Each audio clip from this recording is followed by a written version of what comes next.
dessa proposta de Allan Kardec, a gente vai tomar um susto entre o que a gente está fazendo com o Espiritismo. O Espiritismo está para um caminho de um suicídio. Porque a gente está criando um mundo de pavor, em vez de a gente ter um mundo de levantemos. Tudo bem, não somos santos, não somos espíritos puros, de jeito nenhum, mas também não somos os perdidos da humanidade. A gente pode fazer tanta coisa, a gente já fez tanta. Agora, se eu começo a dizer, não, o que você fez não conta nada. Tudo que tem aí de você, se você não fizer logo, afinal de contas, ninguém sabe quando é que vai morrer. Isso é uma desgraça. Eu sei lá quando é que eu vou morrer e está me interessando isso de jeito nenhum. Então eu posso fazer. A pessoa, não, mas como é que alguém vai fazer alguma coisa estando, por exemplo, no meio de um carnaval? Imagina, você no meio do carnaval, a pessoa caiu, se acidentou. Apesar de você gostar do carnaval, você pega a pessoa e leva e foi socorreu. Lógico, você não foi para o carnaval com essa função. Mas naquele momento você sabe o futuro seu e do outro. Olha que função nobre, mesmo no meio de carnaval, mas não, mas espírita não pode ir para um carnaval. Ok, um espírita ficar lá desgandaiado, né, e vendendo drogas ou sei lá o quê, aí realmente é uma cena muito estranha. Mas não quer dizer que você não possa estar ali dignamente, vivendo bem, tudo harmonioso, e quando terminou a festa de carnaval, você só vai ter o umbral do cansaço, porque foi pesado. E dependendo da sua preparação prévia, no outro dia você ainda acabou, ainda tem mais, né? Eu sei que eu corro o risco de dizerem que eu estou estimando que as pessoas vão para o carnaval. Mas como está sendo filmado e eu vou levar uma cópia, aí eu fico mais tranquilo de que não é bem isso que eu estou dizendo. O objetivo da religião é conduzir a Deus o homem. Ora, este não chega a Deus senão quando se torna perfeito, o que ainda não é o nosso caso. Mas estamos quase lá. Logo, toda religião que não torna melhor o homem não alcança o seu objetivo. Não basta se tenham as aparências da pureza. Acima de tudo, é preciso ter a do coração. Ok, vamos voltar a uma outra cena que eu já coloquei. Se nós, às vezes, dentro da nossa casa espírita, não conseguimos nos entender uns com os outros, o que essa religião está fazendo em nós? É a religião em si que não consegue fazer ou somos nós que ainda não entramos no espírito da religião? Porque a gente tem que entrar nesse espírito, seja através de uma brincadeira, seja através de uma reflexão séria, seja através de algo mais simples, seja através de algo mais profundo. Allan Kardec faz um rápido comentário lá no Livro dos Espíritos. O Espiritismo é, pois, o mais potente auxiliar da religião. Isso é uma pontuação muito séria, porque a gente tem tomado o Espiritismo apenas como religião. E na hora que Allan Kardec diz que ele é o grande potente, ou a grande alavanca da religião, então ele está falando de uma outra coisa. Não é uma religião seita, não é uma religião igreja, não é uma religião formal. Ele está falando dos conceitos morais que são consequentes daquilo tudo que a gente já viu. Mas será que a gente está conseguindo chegar aí? Isso é incômodo? É incômodo. Por que é incômodo? Porque a gente está acomodado, só por isso. A gente está achando que tudo está indo muito bem. Não, para quê? Receita de futebol. Um time que está mexendo, está ganhando, não se mexe. Ok, mas isso nem é um time, nem isso é futebol. E lógico que a gente tem que mexer para ir melhorando cada vez mais. E agora um texto um pouquinho mais longo, praticamente para a gente encerrar. Depois só tem mais uma. Se preocupem não que eu vou encerrar. Se todas as grandes ideias têm seus apóstolos fervorosos e devotados, mesmo as melhores têm os seus desertores. O Espiritismo não podia escapar às consequências da fraqueza humana. Veja que lucidez que esse homem tinha. Ele lê, ele vê, ele orienta e ele conclui em cima de coisas que a gente às vezes passa por cima. E aí o pior é que o livro Obras Póstumas é praticamente um desconhecido. Certas pessoas, mais perspicazes do que outras, entreviram o homem na criança que vinha de nascer e dela tiveram medo, como Herodes teve medo do menino Jesus. Olha que imagem que foi colocada por Kardec. Não ousando atacar o espiritismo de frente, tiveram agentes que o abraçaram para abafá-lo, que dele tomam a máscara a fim de se introduzirem por toda parte, soprar astuciosamente a desafeição nos centros e difundir subrepticiamente o veneno da calúnia e lançar os fachos da discórdia, impelir aos atos comprometedores, tentar fazer desencaminhar a doutrina para fazê-la ridícula ou odiosa e simular em seguida as defecções. O texto é tão sério, tão pesado, que eu vou ler mais um pedaço sem maiores comentários. O título, só para lembrar os detratores. Outros, olha que ele já tinha falado de uma parte muito pesada. Ainda mais hábeis são, pregando a união, semeiam a divisão. Lançam habilmente sobre o tapete questões irritantes e contundentes. Excitam um ciúme de preponderância entre os diferentes centros. Ficariam encantados por verem se lançarem pedras e levantarem bandeira contra bandeira, a propósito de quaisquer divergências de opiniões sobre certas questões de forma e de fundo, o mais frequentemente provocadas. Todas as doutrinas têm o seu Judas. O Espiritismo não poderia deixar de ter os seus, e não lhe faltaram. São espíritas de contrabando, mas que tiveram também a sua utilidade. Ensinaram o verdadeiro espírita a ser prudente, circunspecto e a não se fiar nas aparências. Ainda tem mais um pedacinho do texto. Eu vou fazer a primeira pausa aqui. Allan Kardec foi duro e contundente. Não com quem não é espírita. Ele foi com quem é espírita. Não com quem está solto, mas com quem se diz orientado. Não com quem não tem casa, mas com quem se diz albergado. E isso nos coloca absolutamente a todos nós dentro do contexto. Todos, sem exceção. E quando ele diz essa expressão, olha que expressão mais dura. São espíritas de contrabando, ou seja, estão entrando aqui de forma escusa. Mas que tiveram a utilidade. E isso é que eu acho notável em Allan Kardec. Ele mostra a face ruim, mas ele diz que tem um lado bom. O lado bom é, nós deveríamos ter a prudência e a circunspecção de perceber de que essas pessoas, elas trazem aparências, mas não são. Ele não está dizendo que a gente fique de ressalva com todo mundo, mas que a gente preste atenção, porque é muito simples eu dizer, não, meus irmãos, eu estou aqui para nós nos unirmos. Ok, mas unirmos em que sentido? Não, nós temos que nos unirmos para nos isolarmos dos detratores. Ok, mas quem são os detratores? E aí, à medida que você vai investigando, você vai vendo que muitas vezes essa união é uma separação. Muitas vezes as frases que estão sendo ditas num sentido, elas estão apontando para outro. Então, é preciso que a gente esteja atento. Eu acho que esse é um tema muito interessante e muito atual. Como todo mundo está vendo que eu estou trazendo o texto só de Allan Kardec, eu não tinha como pegar esse texto sozinho e apresentar e não dizer de quem era. Mas se qualquer um depois, que o texto inclusive está ali no computador, pode até depois pegar, ou então vai simplesmente lá no Obras Póstumas e ver, nós vamos ver que é um texto que parece que foi feito ontem, sabendo das dificuldades de todas as casas espíritas, e alguém que estava lá dentro viu, leu, viu, sentiu e disse, deixa eu escrever uma coisa, e escreveu isso aqui.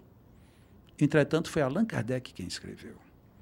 E ele continua ainda dizendo, no mesmo texto, a sinceridade tem uma marca sui generis. Reflete-se por nuances frequentemente mais fáceis de compreender do que de definir. É sentida por esse efeito da transmissão do pensamento. Voltamos lá na questão do pensamento, lembram? Que estava solta aquela questão, que o pensamento saneia ou vicia o ambiente. É através da transmissão do pensamento, da qual o Espiritismo vem nos revelar a lei, e que a falsidade não consegue jamais simular completamente, tendo em vista que ela não pode mudar a natureza das correntes fluídicas que projeta. Ou seja, ainda que a gente não queira ter razão para deduzir, sinta energia. Porque ela vai compensar ou complicar. Ou ela vai sanear, ou ela vai viciar o ambiente. Porque a sinceridade, ela tem essa propriedade sui generis. Eu posso nem entender suas palavras, mas eu absorvo a vibração do que vem. É como às vezes a gente chega num país sem saber o idioma, mas alguém diz alguma coisa, você diz, eu não entendi nada, mas isso é legal. E você chega outras vezes, a pessoa está dizendo alguma coisa, você diz, olha, eu não sei porquê, mas o que a pessoa disse, eu não entendi, mas não bateu. Porque está faltando essa marca sui generis. Ela crê erradamente, a pessoa que tem, no caso, um pensamento ruim, um pensamento falso, essa pessoa crê erradamente enganar, olha por onde? Por uma baixa e servil bajulação, que não pode seduzir senão as almas orgulhosas. Mas é por essa mesma bajulação que se traz junto às almas elevadas. E aí ele usou aqui uma metáfora cruel. Jamais o gelo pôde imitar o calor. Nossa, então eu tenho que ser o calor. Eu não quero que o outro seja, mas eu tenho que ser. Se eu quero ser espírita. Eu tenho que ser o honesto, eu tenho que ser o íntegro. Se o outro não quer, não pode, não sabe, é um problema dele. E encerrando, uma última questão, que muitas vezes é quase que esquecida no meio espírita, ela foi tratada em muitos cantos. No Livro dos Espíritos, eu poderia citar de memória as questões 33, 424, 483, a 555 e a 556, do Livro dos Espíritos. Todas tratam de magnetismo. E na Revista Espírita de março de 1858, tem um artigo chamado Magnetismo e Espiritismo. Na 555, nesse artigo de março de 58, portanto, um ano depois de ter saído do Livro dos Espíritos, ele diz a mesma coisa, Espiritismo e ciência são uma única e só ciência. Mas algumas pessoas disseram, não, mas e se ele mudou de ideia? E aí, em janeiro de 1869, que para quem não se lembra, Allan Kardec desencarnou em março de 1869, portanto, 2 meses depois ele desencarnou, ele publicou um artigo que dentro do artigo tem isso daqui. O magnetismo e o espiritismo são, com efeito, 2 ciências gêmeas, que se completam e se explicam uma pela outra, e das quais aquela das duas que não quer se imobilizar não pode chegar a seu complemento sem se apoiar sobre a sua congênere. Isoladas uma da outra, elas se detêm num impasse. Elas são reciprocamente como a física e a química, a anatomia e a fisiologia. Ou seja, Allan Kardec, quando chegou no final da vida, ele continuou achando de que o magnetismo era a grande base da ciência espírita e que uma não poderia ficar sem o complemento da outra. E a gente hoje não tem ciência espírita, nem muito menos aceita o magnetismo como foi colocado no tempo de Allan Kardec. Mas, todavia, nos dizemos seguidores de Kardec. Quando eu me propus trazer esse tema, alguns pontos interessantes, a gente vê que tem muitos outros. Se a gente pega Allan Kardec só no Evangelho segundo o Espiritismo, ele faz cada consideração sobre alguns conceitos que a gente lê, pensa que entendeu e interpreta tudo diferente. E não é uma questão de mera interpretação, é de má leitura mesmo. Nós, às vezes, lemos mal, porque ele explica com muita propriedade muitas coisas. Mas ou a gente uma hora acorda, ou nós vamos perder o bonde do Espiritismo. É isso. Tem muitas coisas, o Espiritismo tem muita coisa para nos dar. Para quem é espírita recente, para quem é espírita há pouco tempo, para quem é espírita mais ou menos, para quem é espírita há muito tempo. Temos muito, a gente precisa melhorar um pouco a forma de ver o que o Espiritismo nos dá. E deixar, até certo ponto, um pouco de lado o que o movimento espírita nos oferece. Porque se a gente não remontar, de fato, ao Espiritismo, daqui a pouco nós estaremos com um movimento espírita bem fraco, apesar de, aparentemente, sadio. É sadio, sim, em muitas coisas. Mas no dia que o Espiritismo voltar a ter uma base segura na ciência e na filosofia, aí o Espiritismo será, de fato, imbatível. Não que a gente queira necessariamente ser melhor ou igual ou o que quer que seja em relação a qualquer outro. Mas o Espiritismo em si só, ele tem uma base suficiente para ser grandioso e ajudar a nós e a humanidade a sermos e a, sobretudo, vivermos melhor. Muito obrigado, muita paz para todos e a qualquer hora dessa a gente está aqui, inclusive Eliseu, abração, viu, meu amigo? Eu sei que você só vai ver amanhã, mas tá, ele está vendo, né? Ele colocou alguém lá para ver, para dizer que estava vendo. Obrigado, Eliseu, brincadeira, meu amigo. É isso, me pediram para... Nossa, agora os mentores foram embora. Muito obrigado. É o jeito, né? Agora não posso nem pedir mais inspiração, né? Agora tem que ser eu mesmo, já que eles foram embora. Então façamos uma oração para irmos de volta para os nossos lares. Deus, Pai de todo amor, toda grandeza, toda sabedoria. Tu que és a pureza que todos nós queremos alcançar, te pedimos, Senhor, bênçãos para as nossas vidas. Que tenhamos no nosso sentido de gratidão a Ti, a certeza de que jamais nos olharás como seres pequenos. A certeza, a convicção de que nunca olharás para nós necessariamente com dó e piedade. Mas seguramente, Pai, estás olhando lá de cima, meus filhos muito amados. Venham todos para o nosso reino. E se não querem vir agora para um reino mais distante, vivam o meu reino onde vocês estão. Deus, Pai de amor, faz com que brote em nossas almas a grandiosidade com que nos criastes, porque somos grandes, porque somos sábios, porque sem qualquer sentido de orgulho ou vaidade somos maravilhosos porque somos criaturas tuas. Portanto, Deus, Pai de todos nós, dá-nos a tua bênção de harmonia interior. Faculta-nos a sabedoria de sermos agradecidos por tudo que nos acontece. E que nesta gratidão encontremos sempre a força, a coragem, a certeza de que podemos ser melhores, fazer mais, crescermos em direção ao grande bem. Muito obrigado, Pai, por esta noite. Muito obrigado por este reencontro. Muito obrigado, Senhor, por qualquer pensamento feliz que nos ajude. E aquilo, Senhor, que ainda não percebemos como positivo.